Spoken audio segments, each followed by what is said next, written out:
Friends, welcome to Defence Matrix. तो आज जो न्यूज़ आ रही है ये हो सकता है रशिया और यूक्रेन वॉर का सबसे बड़ा उलटफेर हो। तो रशिया यहाँ पर बैकफुट पे दिखाई दे रहा है क्योंकि रशियन फाइटर्स में ही यहाँ पर बगावत दिखाई दे रही है और ऐसा लगता है कि तख्ता पलट की भी साजिश हो सकती है। तो इस पूरे मामले को हम समझ लेते हैं कि यहाँ पर क्या हुआ है और कैसे जो सिचुएशन है ये पलटती हुई दिखाई दे रही है। तो यूक्रेन के अगेंस्ट में लड़ाई में रशियन मिलिट्री तो पूरी तरीके से पार्टिसिपेट कर ही रही है, साथ ही साथ रशिया की प्राइवेट मिलिट्री कॉर्पोरेशन भी पार्टिसिपेट कर रही है जिसे वैगनर ग्रुप कहा जाता है।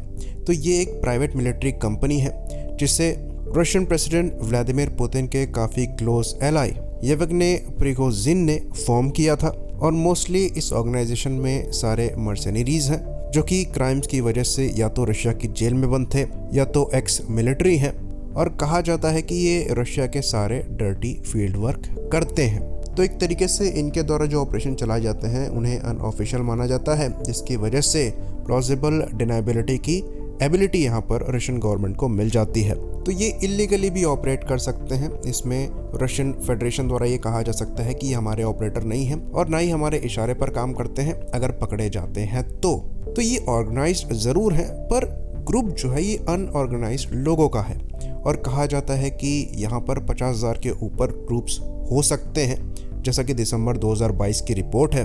तो इनकी ग्रोथ काफ़ी ज़्यादा हो गई है और एक्चुअली ये काफ़ी स्ट्रॉन्ग होल्ड रशिया के ऑफेंसिव ऑपरेशंस में रखते हैं। तो अब यहाँ पर हुआ क्या है कि इनके जो लीडर हैं येवगनी प्रिगोजिन, इनके द्वारा ये ब्लेम लगाया जा रहा है कि ये ट्रूप्स रशिया के लिए मर रहे हैं, लेकिन इनको पूछा भी नहीं जा रहा है। ना ही इनके सेक्रीफाइस की वैल्यू है, ना ही इनकी डिग्निटी का ख्याल रखा जा रहा है। साथ ही साथ जितने नंबर्स में ये मारे जा रहे हैं उतने एक्चुअल नंबर्स को एक्सेप्ट भी नहीं किया जा रहा है। और यहाँ पर हद तब हो गई जब प्रिगोजिन द्वारा ये आरोप लगाए गए कि इन पर रशियन मिसाइल से हमला किया गया है जिसमें इनके कई ट्रूप्स मारे गए हैं। तो इसलिए यहाँ पर बगावत खड़ी हो गई है रशियन प्रेसिडेंट व्लादिमीर पुतिन के अगेंस्ट में और इसको लेकर सुबह से ये इमेजेस निकलकर सामने आ रही हैं कि ये जो वैगनर ग्रुप के मर्सेनरीज हैं इन्होंने रशिया के सदर्न मिलिट्री हेडक्वार्टर को घेर लिया है जो कि रोस्टोव ऑन डॉन में है। और सबसे खास बात यहाँ पर यह है कि इनको कोई भी रेजिस्टेंस झेलना नहीं पड़ा है। ये पार्क में वॉक करने की तरह हुआ है, यानी कि यहाँ पर हो सकता है रशियन फोर्सेस भी इनके सपोर्ट में हों क्योंकि रशियन फोर्सेस वहाँ पर थीं और उन्होंने बिल्कुल भी रेजिस्ट नहीं किया। तो इस पूरी घटना को लेकर रशियन प्रेसिडेंट व्लादिमीर पुतिन द्वारा एक मैसेज पब्लिश किया गया जिसमें उन्होंने ये प्रतिज्ञा करी कि जो भी आर्म्ड रेबिलियन में इन्वॉल्व्ड हैं उन पर देशद्रोह के चार्जेस लगेंगे और एक्शन लिए जाएंगे।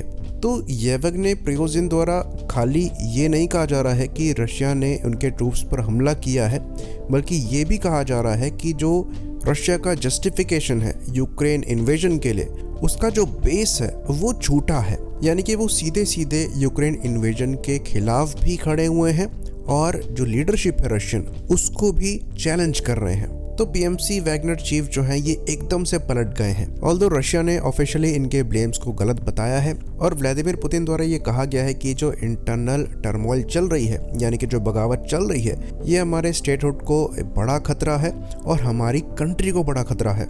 साथ ही साथ उनके द्वारा सीधे सीधे धमकी दी गई है कि हम अपने लोगों को और अपने स्टेटहुड को इस खतरे से बचाएंगे और जो इंटरनल बिट्रेयल यहाँ पर मिल रहा है उसको हम ढंग से डील करेंगे, जो कि एक तरीके से धमकी है। और इस समय ये इसलिए दी जा रही है क्योंकि प्रिगोजिन द्वारा ये क्लेम किया जा रहा है कि उन्होंने रोस्टोव ऑन डॉन सिटी को कंट्रोल कर लिया है और ये सिटी रशिया के लिए इसलिए इम्पोर्टेंट है क्योंकि यहाँ पर रशियन मिलिट्री के इम्पोर्टेंट लॉजिस्टिक्स हैं जो कि रशिया यूक्रेन वॉर में यूज़ किए जा रहे हैं। साथ ही साथ प्रिगोजिन ने ये डिमांड किया है कि जो टॉप रशियन जनरल हैं और डिफेंस मिनिस्टर हैं वो उन्हें आकर रोस्टोव ऑन डॉन सिटी में मिले। बाकी जो कुछ लेटेस्ट फोटोज़ वगैरह निकल कर सामने आ रही हैं इसमें देखा जा सकता है कि रशियन सोल्जर्स काफ़ी बड़े नंबर में वैगनर ग्रुप को सरेंडर कर रहे हैं। वहीं पर कुछ रिपोर्ट्स ये भी दावा कर रही हैं कि वैगनर ग्रुप द्वारा रशियन आर्म्ड फोर्सेस के हेलीकॉप्टर्स और एयरक्राफ्ट को भी निशाना बनाया जा रहा है एयर डिफेंस सिस्टम्स से। साथ ही साथ कहीं कहीं पर यह भी रिपोर्ट आ रही है कि रशिया द्वारा अपनी स्पेशल फोर्सेस को भी डिप्लॉय किया जा रहा है इन ग्रुप्स के अगेंस्ट में। तो अच्छी खासी चांसेस हैं कि इंटरनली यहाँ पर लड़ाई देखने को मिल सकती है, और अगर पीसफुली यहाँ पर चीज़ों को सॉर्ट नहीं किया गया तो सिचुएशन रशिया के लिए काफ़ी ज़्यादा ख़राब हो सकती है। आई होप इन्फॉर्मेशन क्लियर रही हो। इसी बात पर इस वीडियो को हम ख़त्म करेंगे। लाइक करिए, सब्सक्राइब करिए। जय हिंद।